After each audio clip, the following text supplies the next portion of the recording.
Some in America think that there's something to fear in a rising China.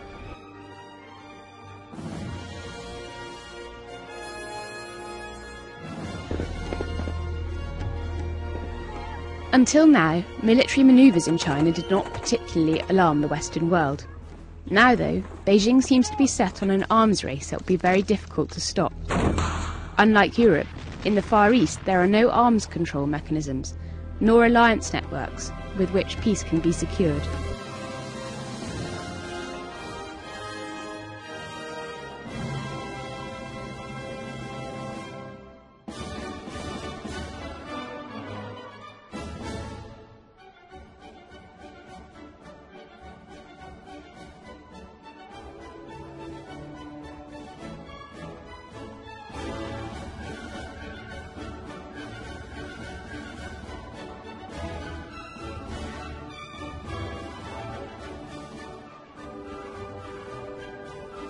Of the estimated original 4 billion acres of rainforest, only about 2.7 billion remain.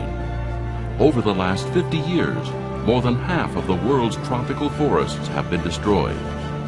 We are losing our rainforest at an average rate of 75 acres every minute, 108,000 acres a day, and over 39 million acres per year.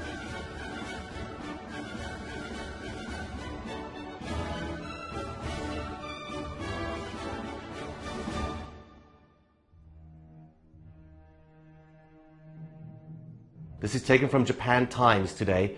It's a spokesperson for TEPCO, the people who run this organization, who runs the nuclear plant over there. They say they're not so confident. He's saying he's concerned that the amount of radioactive materials may exceed Chernobyl in the end if TEPCO ever fails to contain the ongoing crisis. And just think about what that means. This is the cesium cloud in the atmosphere just above North America right now. Look at it hovering around, especially over California. If this is only 10 to 15% of what it could be, what will happen when it's 10 times that and it's entering the food supply, to milk, to fresh fruit, vegetables, to cows?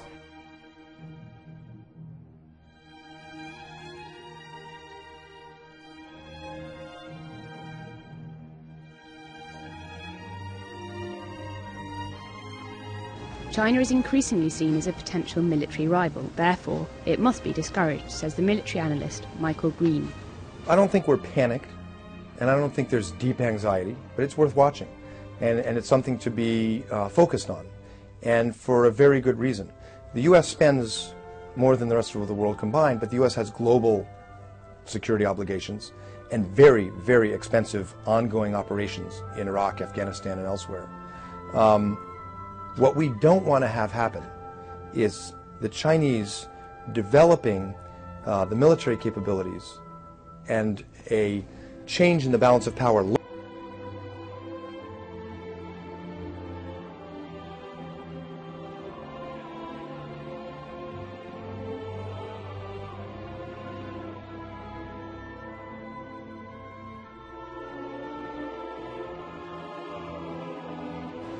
Beijing has long argued that it's simply playing catch-up.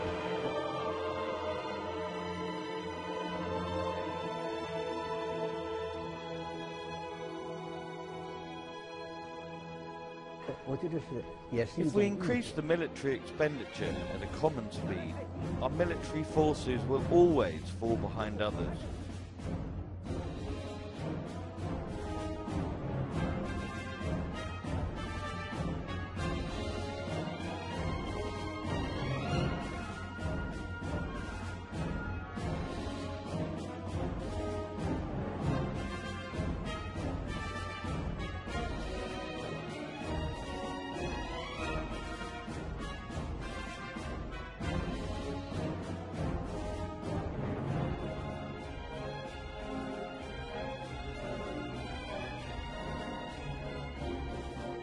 European peace campaigners insist that negotiations must start in order to set limits on the spiral of rearmament in the Far East.